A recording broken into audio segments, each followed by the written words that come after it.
Empecemos. Hace 25 años, el noticiero 24 Horas rompió todos los esquemas y puso dos mujeres a presentar las noticias. Con Adriana Arango compartimos el set durante 5 años, todos los días a las 7 de la noche. Luego, cada una cogió su camino y dejamos de vernos muchos años, hasta que una mala decisión la llevó a la cárcel y estuvo privada de la libertad 6 largos años y 2 meses. Nuestra amistad siempre ha estado por encima de todo. Y ahora que está libre, se atrevió a hablar por primera vez y a contar su historia. No es fácil entrevistar una amiga en problemas. Cuando veo que la empresa se creció más de la cuenta y que se nos salió de las manos y que tratamos de venderla y no lo pudimos vender, no, fue la época más angustiosa de la vida. Me dio miedo decir, estamos en dificultades, hagamos un acuerdo. No fui capaz de hacerlo por no quedar mal, porque también estaba de por medio mi nombre, la imagen. Entonces decíamos, no, la vendemos y ponemos esto al día y volvemos a arrancar de cero. Y estábamos buscando un préstamo y confiados en ese préstamo, pedimos préstamos personales y ese gran préstamo nunca llegó. La cercanía es inevitable. El tú y el usted se confunden. Es que no se puede evitar después de más de 20 años de una amistad que empezó en el set del noticiero 24 Horas. Casi 20 años después, Adri, y estamos aquí otra vez juntas frente a una cámara para contar una historia. No, espérate, me repongo un poco.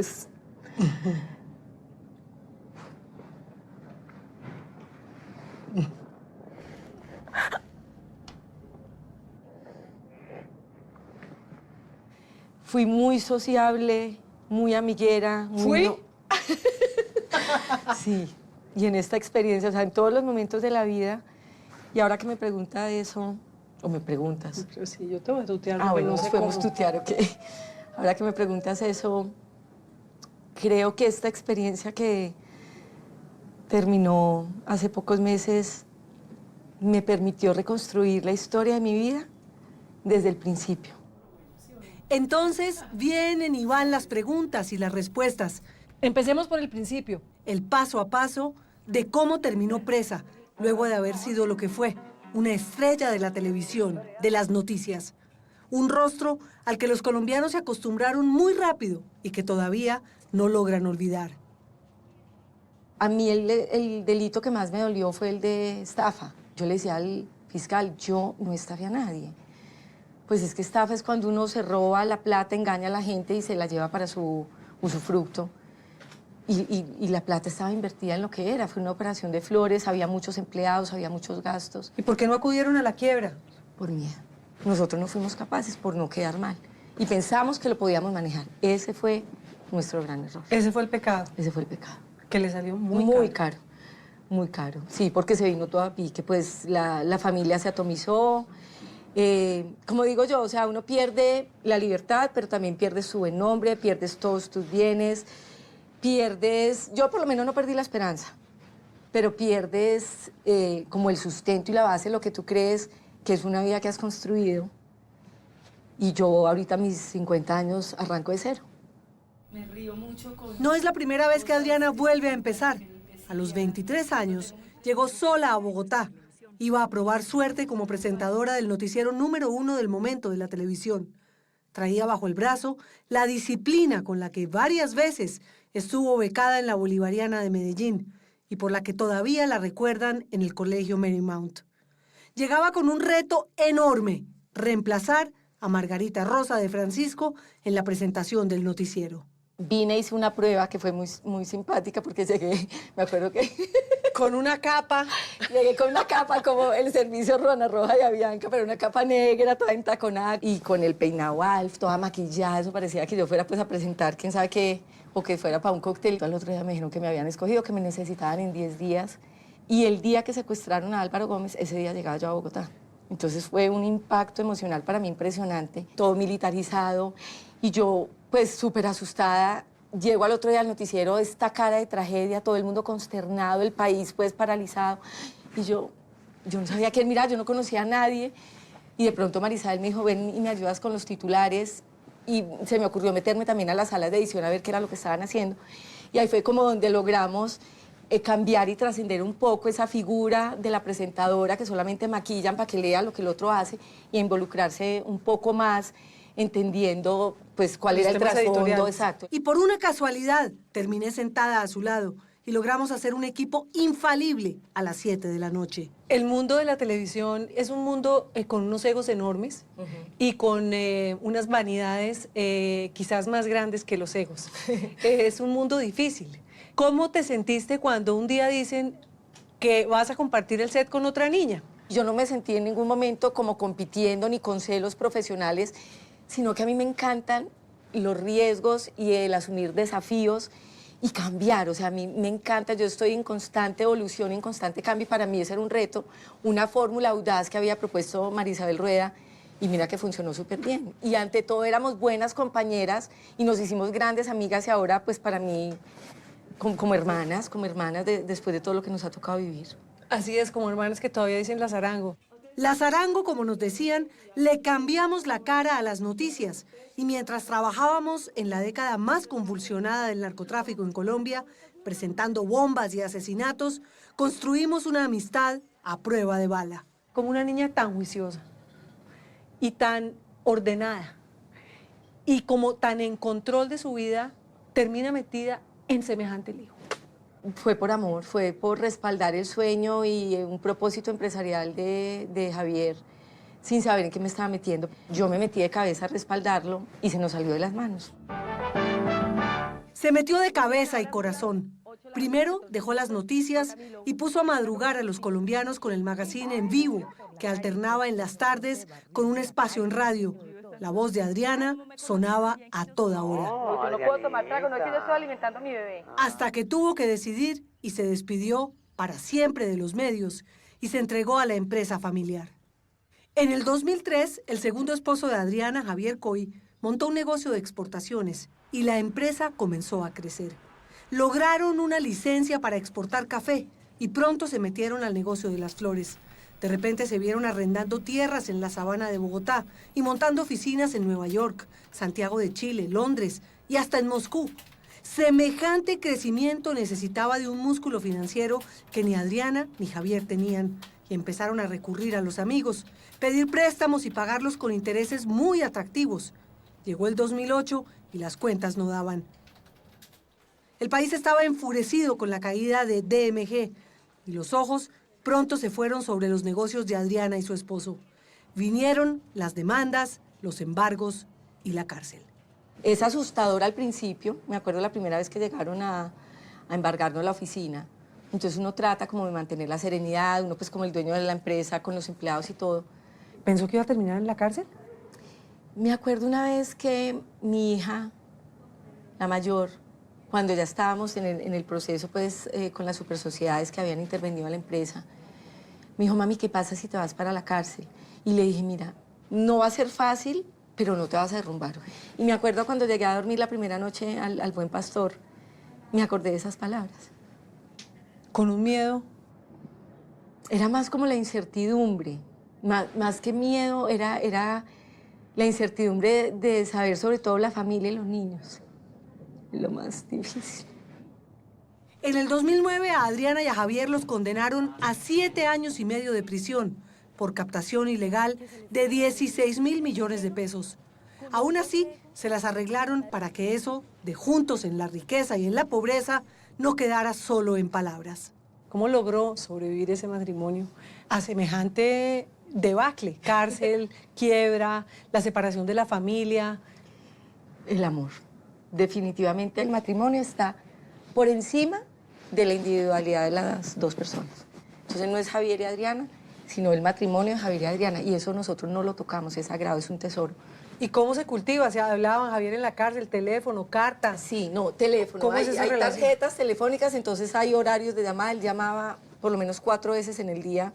Me llamaba cuando yo estaba en la cárcel, ya estando en la cárcel también me llamaba. Yo tenía visita conyugal una vez al mes, me llevaban del Buen Pastor a la cárcel de Zipaquirá, donde Javier estuvo. A él después lo trasladaron a la cárcel de Acacías, en el Meta, y allá sí no me permitieron visita conyugal. Pero yo estando en la casa, cuando él estaba en Zipaquirá, algo muy curioso, yo me iba en bus o en taxi o en lo que me pudiera ir hasta el Buen Pastor. Me reseñaban, me esposaban Me iba para la cárcel de Zipaquirá, tenía visita conyugal, me devolvían a la cárcel. Bueno, Adriana, chao, y salía yo caminando. Es que el drama era doble. Además de responder ante la justicia, tenían que arreglárselas desde la cárcel con 2 hijos adolescentes del primer matrimonio de Adriana y una chiquita de los 2, a la que no sabían cómo decirle que sus padres se alejarían de ella por 7 años y medio, toda una vida. Apenas el año pasado, cuando cumplió 11, pudieron hablar de lo que había pasado.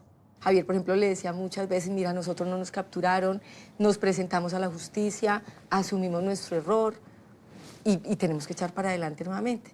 Y la niña, pues con mucha madurez y mucha sabiduría, decía que se había quitado un peso de encima también. Un ser humano excepcional. Como no hay plazo que no se cumpla, terminaron los 90 meses privada de la libertad, después de haber pagado 9 meses en el Buen Pastor y el otro largo trecho en la casa por cárcel. Y redimiendo pena a punta de trabajo, llegó la añorada boleta de libertad. Hay que llevar esto porque este es el aparato con el que me monitorearon durante todos estos años en la prisión domiciliaria. Antes era un GPS, pero ya después me lo cambiaron por este aparato. ¿Parece un fax? Sí, parece un fax, se llama un track. Y tiene pues una señal especial cuando sonaba que de pronto me llamaban. Y qué alegría deshacerse de ese aparato que la tuvo ubicada cada segundo de su vida en casa por cárcel. Estoy súper tranquila, estoy emocionada porque pienso, bueno, ya se acabó y como que lo logré, o sea, como que es la sensación de un momento que empezó como un túnel muy oscuro que uno piensa que no está preparado. Y no puede haber en ese momento una felicidad más grande que volver y enfrentarse a esa temida puerta azul de la cárcel de mujeres del Buen Pastor. Pero esta vez, para ojalá nunca más volver. Ya no miren más para atrás. Con las cuentas claras con la justicia, está lista para reconstruir su vida. Su familia está intacta y los dolores por la artritis juvenil que tiene desde hace 15 años ya los maneja. Logró mejorarse a punta de disciplina y perdón. Su enfermedad parece no importarle. Cuídate mucho. Mucho mejor. Pues por lo menos tengo movilidad y no me duele nada. Puedo ya subir y bajar escaleras que no lo podía hacer. Ayer, por ejemplo, cuando me dieron la noticia, me arrodillé y le di gracias a la Virgen. Y yo, ay, me puedo arrodillar. Y no me había arrodillado. ¿Por el dolor? No, no me podía arrodillar. O sea, no me daban las rodillas ni para arrodillarme, no podía saltar. Los dedos de las manos todavía están torcidos, pero Adriana no se deja de nada. Ella ha soportado dolores más grandes que, como los golpes de la vida, la han hecho más fuerte. Realmente usted es una mujer muy fuerte. ¿Será que los golpes, porque yo creo que la cárcel no ha sido el más duro en su vida? No. ¿La muerte de su hermana de pronto? Sí. Sobre todo porque eso sí fue inesperado. Yo no había cumplido 18 años. Claudia era la segunda, yo la tercera. Habíamos nacido el mismo año, ella en febrero y yo en diciembre. Y éramos amiguísimas. ¿Y pues. no se llevaban nada? Nada. Pues como decíamos charlando, salió el médico y entró mi papá, más o menos. Sí, porque imagínate, ella nació el 10 de febrero y yo el 30 de diciembre.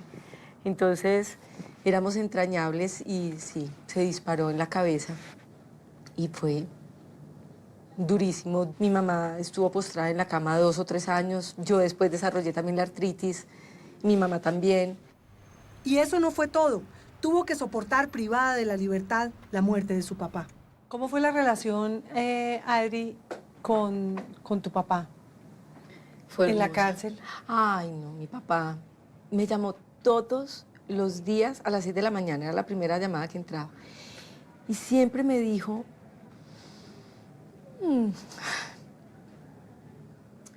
me decía, Mamonín, nunca tire la toalla. Nunca tire la toalla. Y nunca lo volví a ver. Él se murió en febrero del 2011. Y yo estaba en prisión domiciliaria. Y yo decía, no, yo llegar pues como la hija presa al velorio del papá, eso parecía guión de telenovela mexicana. Y dije, no, eso no está ni a la altura de la dignidad de mi papá ni de la mía. Ya me despedí de él, es un momento muy íntimo. Y entonces le hice yo una ceremonia con un sacerdote que me consiguieron a la misma hora, pero estando yo en Bogotá. Con ese temperamento, Adriana ha logrado sacar lo mejor hasta de los momentos más oscuros. Es que perder la libertad es tan difícil como recuperarla. Muchas expectativas y tantas ilusiones y tantas cosas por hacer. Cuando uno está privado de la libertad, dice, cuando salga, yo quiero... O sea, lo que más quiero es meterme al mar. Y no lo he hecho todavía. 50 años y empezar de cero. ¿Qué viene? Creo que seguir trabajando desde mi casa, en lo que me gusta hacer, en redacción de contenidos, en la ayuda de tanta gente que me ha dado la mano. ¿Será que volverá a los medios alguna vez? Yo no creo. No, yo creo que ese ciclo ya se cerró, sí. Y de todas formas ahí queda una condena social. Pues paga uno la condena penal. Pagué con cárcel. Quisiera haber podido pagar con plata, pero yo la plata no la tengo. Y eso es otro tema. Y lo asumo, sí, me equivoqué, pasé por la cárcel. Fue una experiencia enriquecedora. Me curtió el alma, me templó el cuero, como decimos, y salgo con la frente en alto nuevamente, agradecida de todas las personas que todavía creen en mí y que me siguen dando su amor y su apoyo y su amistad. Eso es lo más grande, y que tengo una familia unida, que estoy sana, que me puedo mover. Aunque la historia de las niñas Arango, que presentaban noticias, ya es cosa del pasado, la amistad de las dos es más grande que cualquier dificultad y estoy segura que durará para siempre.